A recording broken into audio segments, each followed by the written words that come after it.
علم کیا ہے اور جہالت کیا، یہ فلسفیوں کا موضوع ہے۔ آپ بڑے بڑے فلسفیوں کے مختلف افکار کا مطالعہ کریں تو ان کے تبحر علمی سے حیران ہو جاتے ہیں۔ مختلف فنکاروں کے شاہکاروں پر نگاہ ڈالیں تو آپ ہکا بکا رہ جاتے ہیں۔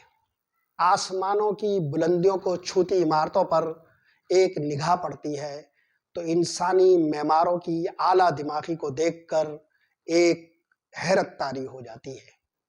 مگر آپ جتنے بھی عظیم ترین فلسفی، معمار، فنکار اور تخلیقی ذہنوں کو دیکھیں تو وہ اتنا نہیں جانتے جتنا اس دنیا میں علم موجود ہے۔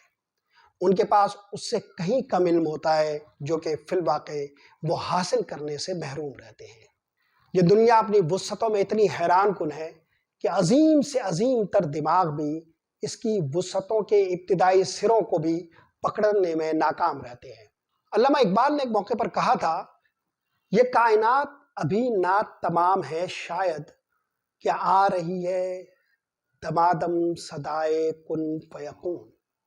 کائنات مسلسل ایکسپلور ہوتی ہے، اسی لیے کہا جاتا ہے کہ تعلیم دراصل درجہ بدرجہ اپنی لا علمی کو دریافت کرنے کا نام ہے۔